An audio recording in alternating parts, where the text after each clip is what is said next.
peux vous assurer que ces choses que nous disons ne sont pas des paroles de motivation. C'est notre vie. Par la grâce de Dieu.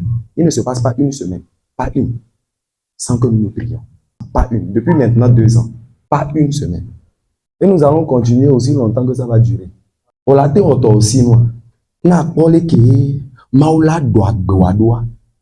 C'est que de façon exceptionnelle, tu vas voir des portes s'ouvrir.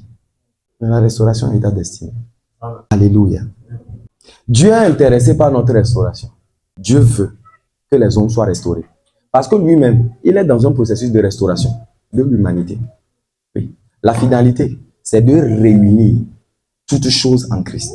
C'est de restaurer tout en Christ. Ce qui avait été brisé par Lucifer, la chose qui avait été chamboulée, Dieu lui-même est dans un processus de restauration. Et dans ce processus de restauration, ta restauration est comprise. C'est pourquoi tu dois avoir l'assurance que si tu es avec lui, on va y arriver. Alléluia. Pendant que je préparais la leçon, l'enseignement, j'ai reçu d'être très pratique. De ne pas venir faire révélation. Vous voyez, je lis la parole, je vous décortique l'hébreu, le grec et tout ça. Là. Mais c'est des choses pratiques que je vais dire. Et la restauration n'est pas pour certaines catégories de personnes. Ceux qui peuvent être restaurés, ce n'est pas tout le monde.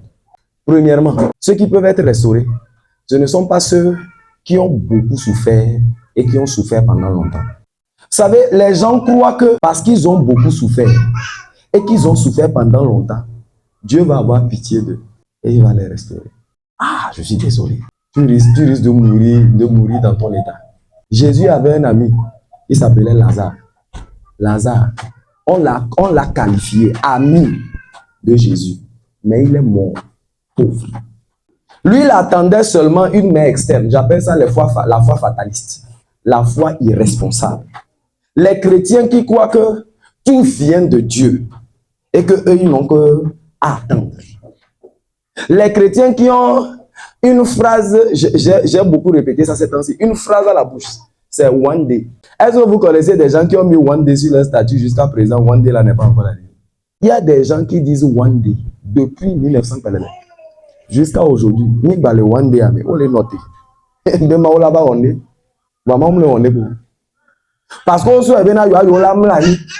ils pensent qu'ils vont dormir et Dieu va faire quelque chose. Foi irresponsable. J'appelle ça la foi irresponsable. L'apôtre Jacques pouvait dire que tu me dis que tu as la foi, montre-moi ta foi et moi je vais te montrer mes œuvres. Il n'y a aucune foi où c'est seulement Dieu qui agit. Ça n'existe pas. Tout ce que Dieu fait, même la grâce, même la miséricorde. Est-ce que vous savez que ce passage a été mal interprété pendant plusieurs années? Les gens comprennent ça mal. Dieu fait grâce à qui il veut et il fait miséricorde à qui il veut. Les gens croient que Dieu dort et puis se réveille et puis décide, bon, lui là, ça fait longtemps. Hein? Bon, je vais enlever la souffrance là un peu sur lui. Dieu se lève et puis, sur un coup de tête, sur un état d'âme, il est content aujourd'hui, il décide de soulager la peine de celui-ci. Non. Non, si Dieu fait ça, il est injuste. Et les autres? Si Dieu fait ça, il fait acception de personne. Or, il est dit qu'il ne fait acception de personne. Bien-aimé, la miséricorde de Dieu s'obtient. Ce n'est pas moi qui dis, c'est la Bible qui dit. Elle ne se mérite pas, mais elle s'obtient. Et s'obtenir ou bien obtenir veut dire que tu as fait quelque chose et tu as reçu. C'est ce que ça veut dire. Hébreux 4,16. Il dit, approchons-nous donc du trône de grâce et d'obtenir miséricorde. Hébreux 4,16. Vous pouvez lire ça dans vos Bibles. Obtenir miséricorde. Donc, la miséricorde s'obtient. Je n'étais pas au Togo, c'est quand j'étais à quelque part que Dieu m'a enseigné sur la miséricorde. Et on m'a montré 6 clés qui te permettent d'obtenir la miséricorde. Je ne dis pas mériter, mais obtenir. La grâce s'obtient.